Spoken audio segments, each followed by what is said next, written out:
पूरी दुनिया को मालदीव में फंसा भारत ने कर दिया बड़ा फेरबदल। चीन को मालदीव में फंसा श्रीलंका में भारत ने मार ली बाजी। अब चीन के हाथ से निकला श्रीलंका, मालदीव ने कर दी पाकिस्तान वाली गलती, अब भुगतेगा अंजाम। चीन के दौरे से आते ही भारत के दुश्मनों की गोद में जा बैठा मालदीव, भारत से सभी रिश्ते हुए खत्म।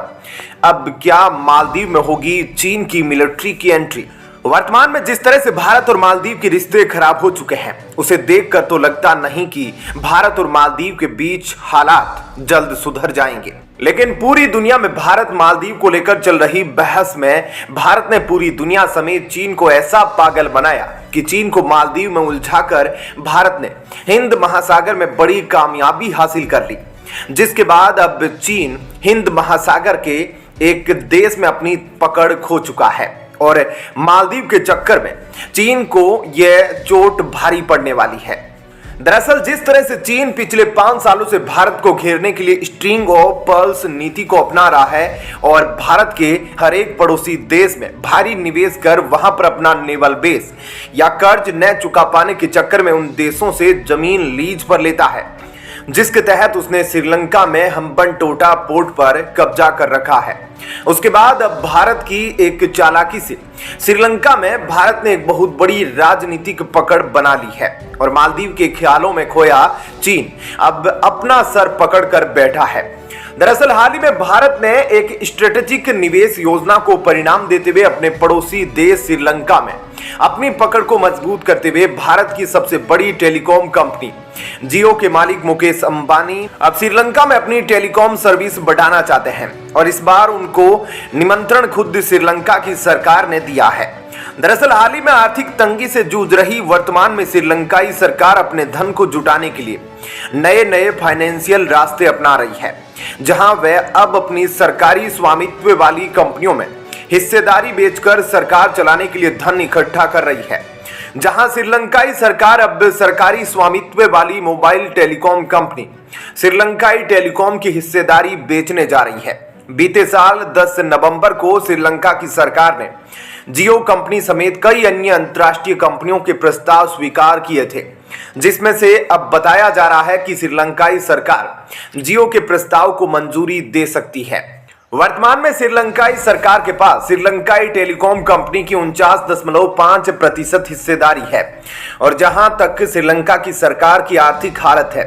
उसको देखकर लग रहा है कि श्रीलंका की सरकार अपनी जहां तक है सारी हिस्सेदारी जियो को बेचने वाली है, क्योंकि चीन के कर्ज को चुकाने और देश को आर्थिक तंगी से उभारने के लिए श्रीलंका को सख्त पैसे की जरूरत है। और वर्तमान में पूरी दुनिया में टेलीकॉम इंडस्ट्री की सबसे बड़ी कंपनी बनकर उभर रही जियो जैसी कंपनी का निवेश आना श्रीलंका के लिए काफी फायदेमंद है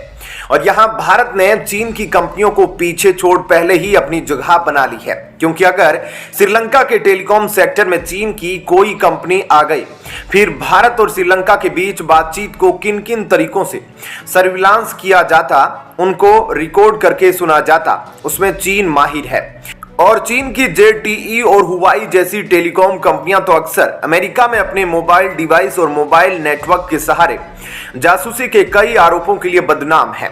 ऐसे में यह तो बढ़िया बात है कि भारत की खुद की टेलीकॉम कंपनी जियो श्रीलंका में मोबाइल नेटवर्क सर्विस देने वाली है, क्योंकि अगर यही चीन आ जाता तो फिर चीन की सर्विलांस और जासूसी उपकरणों पर नियंत्रण रख पाना और उनका पता लगा पाना मुश्किल था। लेकिन अब जहां भारत ने चीन को मालदीव में फंसाकर श्रीलंका में एक स्ट्रेटेजिक पकड़ बना ली है, वहीं अब चीन के दौरे से लौटे मालदीव के राष्ट्रपति मुइजू अब पूरी तरह से भारत के खिलाफ हो गए हैं, जहां अब वे बागी तेवर दिखा रहे हैं और एक के बाद एक चीन और भारत के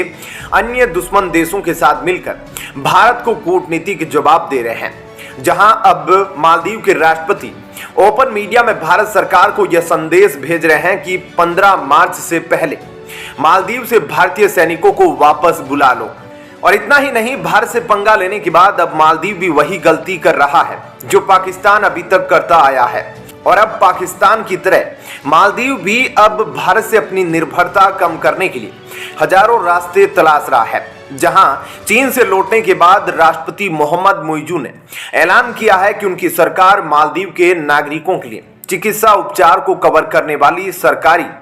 स्वास्थ्य बीमा योजना का विस्तार अब थाईलैंड और संयुक्त अरब अमीरात तक करने के लिए काम कर रही है। वर्तमान में यह योजना भारत और श्रीलंका के अस्पतालों में उपलब्ध है। मुइजू ने कहा, किसी विशेष देश में मालदीव की सरकारी स्वास्थ्य बीमा योजना को उपलब्ध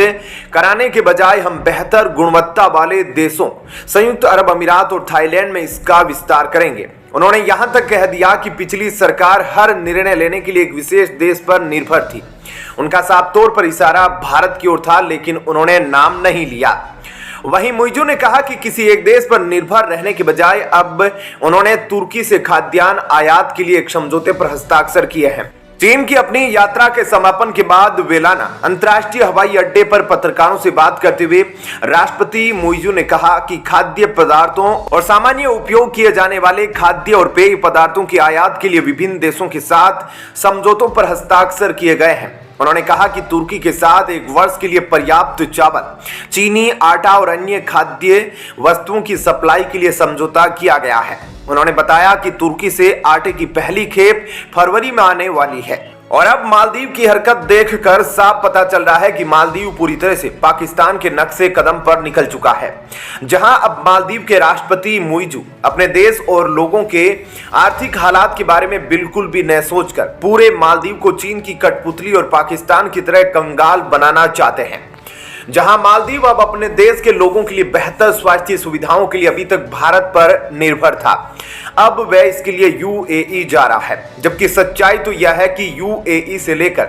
दुबई और ओमान से लेकर अधिकतर गल्फ कंट्रीज के लोग सस्ते और बेहतर उच्च कोटि के इलाज के लिए भारत के अंतर्राष्ट्रीय स्तर के हॉस्पिटल में आते हैं। लेकिन कहते हैं ना, जब दुश्मनी करने की ठान ही ली तो फिर नफा नुकसान ही क्या देखा जाए। और मालदीव इस समय यही कर रहा है, वह भी तब जब पाकिस्तान उसके सामने साफ तौर पर एक उदाहरण है कि कश्मीर को लेकर भारत से व्यापार बंद करके उसने कुछ और नहीं बल्कि अपने लोगों को भूखमरी की हालत पर ला दिया है। और यकीनन अब जिस तरह से मालदीव के राष्ट्रपति मोहम्मद मुइजू की हरकतें दिख रही है, जिस तरह से वे तुर्की से गेहूं और अन्य खाने पीने की चीजें मंगा रहे हैं, यह वही तुर्की है जो खुद भारत से अनाज आयात करता है। उसको देख अब ऐसा लग रहा है कि मालदीव के राष्ट्रपति मुइजू अपने देश के लोगों के बारे में सोच कर तो बिल्कुल भी फैसला नहीं कर रहे। और अगर यही हालत रही तो वह दिन भी दूर नहीं जब 15 मार्च के बाद भारतीय सैनिक मालदीव से भारत वापस आएंगे और भारतीय सैनिकों की जगह मालदीव में चीन की आर्मी ले लेगी और उसके बाद मालदीव पूरी तरह से चीन की कॉलोनी बनकर रह जाएगा। हालांकि दोस्तों, इस खबर पर आपकी क्या राय है कमेंट सेक्शन में जरूर बताएं। वीडियो को लाइक शेयर जरूर कीजिएगा। जय हिंद, जय भारत।